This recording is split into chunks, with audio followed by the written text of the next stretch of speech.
Good morning. Good morning. It's time to rise and receive. Welcome to your 10-minute morning send-off designed to support you in receiving what you most want by unlearning struggle. So today we are going to talk about being held, the desire, the need, that universally human longing to be held. And how to soothe that when there isn't somebody around to hold you, how to soothe that if you have mixed feelings about being held or not being held or physical touch. If you are struggling with this because of COVID or quarantine or isolation, whether it's related to COVID or not, being held is so necessary as a human being. It's such an important thing that we wish for, want, long for. And it's not always available to us. Furthermore, it is deeply connected to receiving. And that's something that a lot of people don't understand. And so we're going to unpack the need and the desire to be held, how to nurture this need, whether there's another human being around for that or not, to support you with that. And then we're going to, really tap into ways that you can open up to greater receiving through this kind of wisdom. So if you don't know me, my name is Sonia Miller. I'm a speaker, coach, and best-selling author. And each morning I come to you with Rise and Receive, your 10-minute morning send-off. And what I like doing here is I pull one card from my brand new Receive card deck, which is coming out in 2021. I'll give you more information on that. I read to you one of the cards, which has a receiving principle, and then I'll send you off on your way, on your day, with a willingness mantra. And a willingness mantra is designed to support you in activating the power of invitation. Invitation. So invitation is rooted in the feminine model of power and manifestation, and intention is the masculine model of power and manifestation.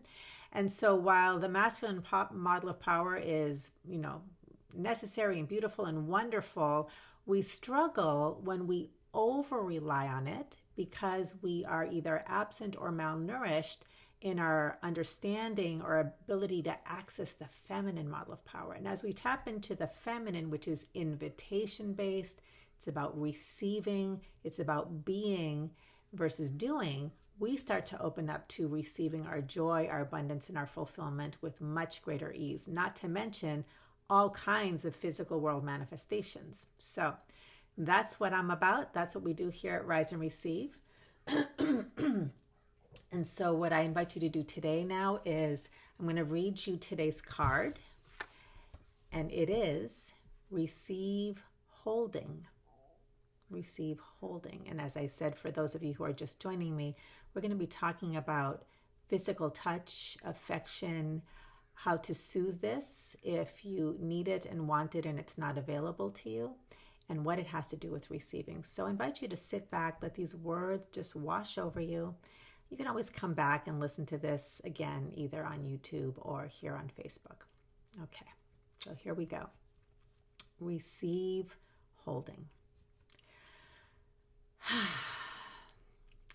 The capacity to receive with ease is deeply connected to your capacity to receive nurturing. This is because your experience with nurturing is your first experience of receiving fulfillment. Nurturing is your first experience of manifesting physical world experiences too, whether relationship with parents, food, blankets, clothes, diapers, warm baths, and such. One of the most essential ways we receive nurturing is through being physically held with safety and care. As a child, you receive strong messages about your natural value and worthiness through safe touch and affection. This kind of experience nourishes many of our core childhood needs all at once. The need for acceptance, attention, availability, rest, time, safety, and more. And so when you are held, with love and safety, your whole being, your body and your nervous system feel and experience receiving simply because you exist. In other words, you aren't receiving because you earned the hug or worked hard for it or figured it out. You aren't receiving the hug as a transaction, as payment for your performance. You are receiving because you are you, because you are valued, because you are cared for, because you are respected, because you exist. In an ideal world, our parents would have been able to provide for our every need. But we don't live in an ideal world.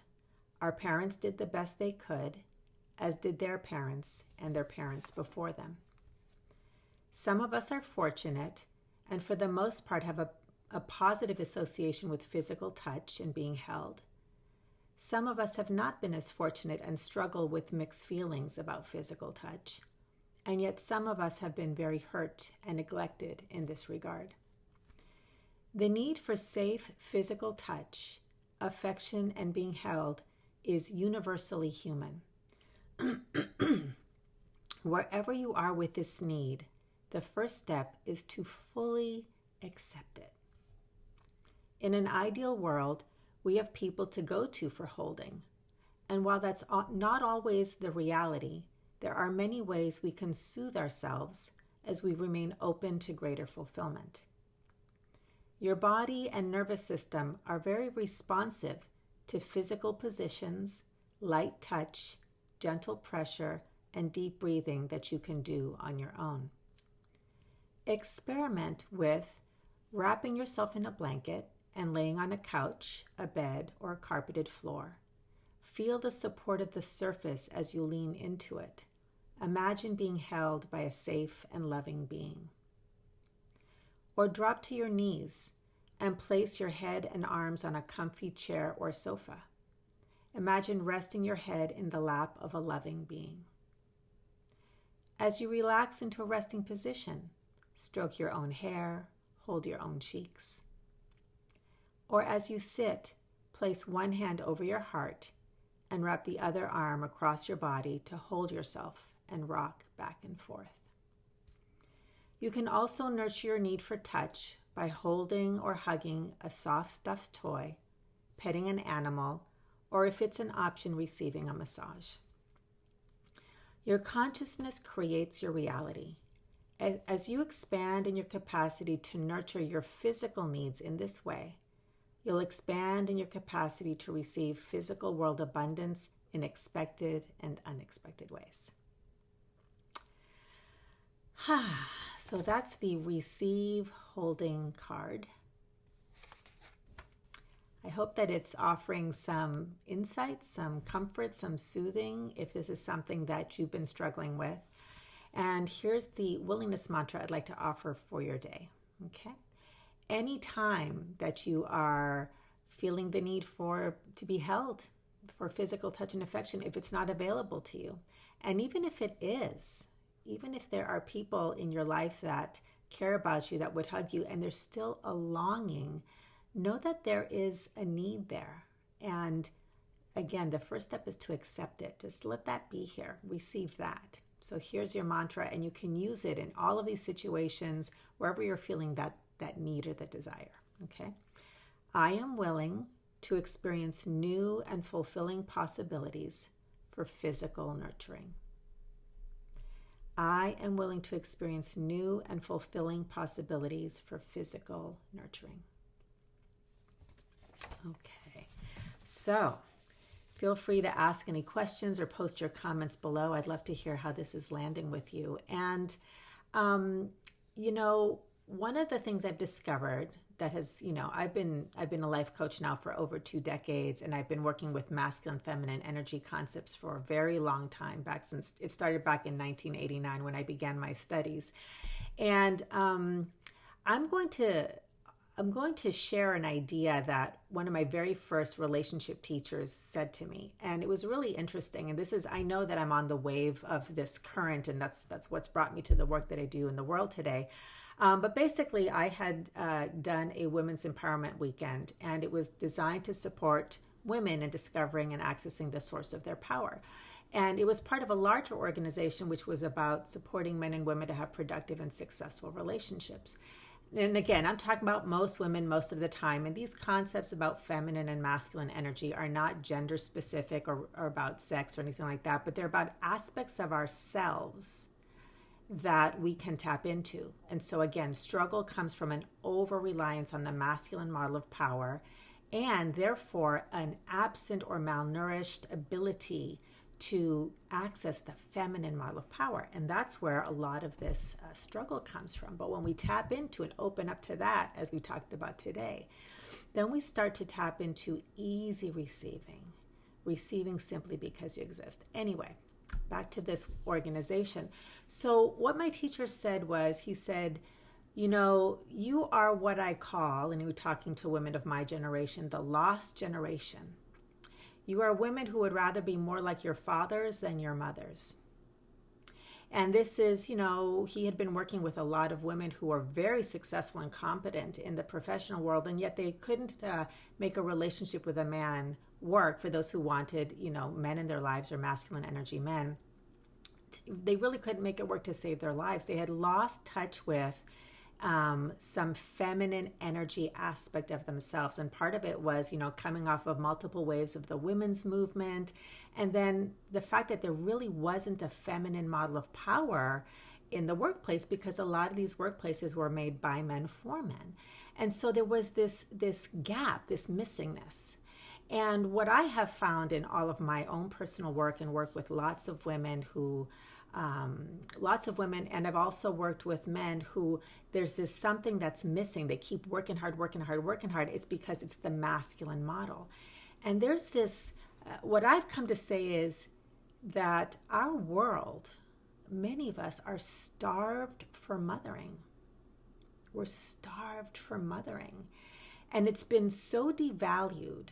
It's been so minimized. It's been so unappreciated that then when we get in touch with the desire for nurturing, we shame ourselves, we judge ourselves, we think that there's something wrong with us.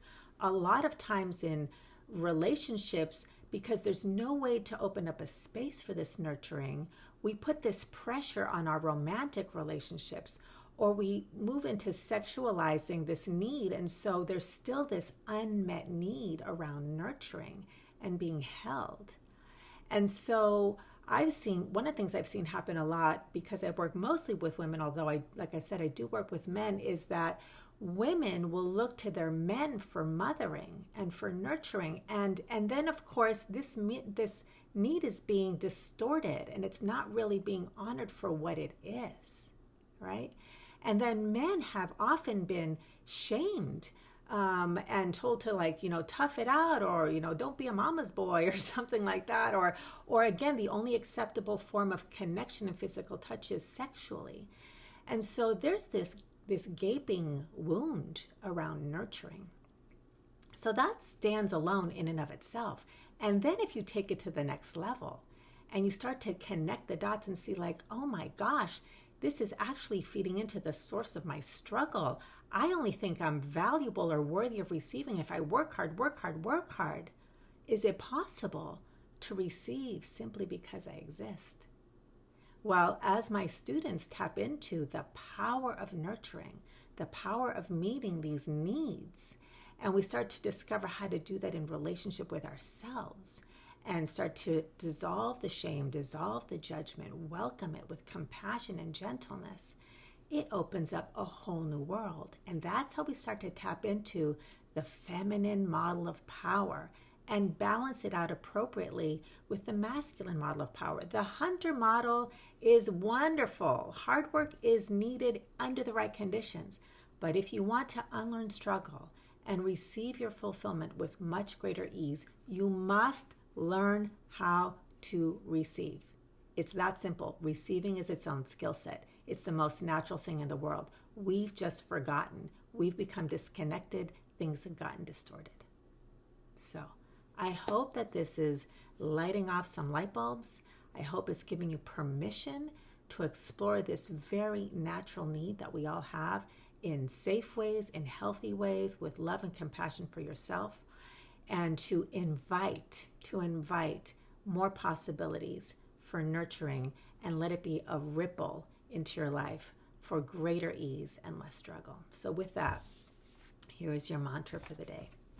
I am willing to experience new and fulfilling possibilities for physical nurturing. If you like this, please like, please share, please subscribe if you're watching this on YouTube. Please check out the links that I provide, above and below. And if you're enjoying these specific readings from my Receive card deck and you'd like to learn when you can get your own, when it's released, please go to receivecarddeck.com. You can put in your name and email, and I'll let you know as soon as they become available. And if you'd like to learn more about receiving in general, please check out receivecourse.com. You'll get lots more information and wonderfully inspiring case studies and success stories of what people have manifested as they have opened up to receiving. I hope you have a great rest of your day, and you'll keep coming back for more Rise and Receives. I'll be back here tomorrow morning. Bye, everybody. Have a great day.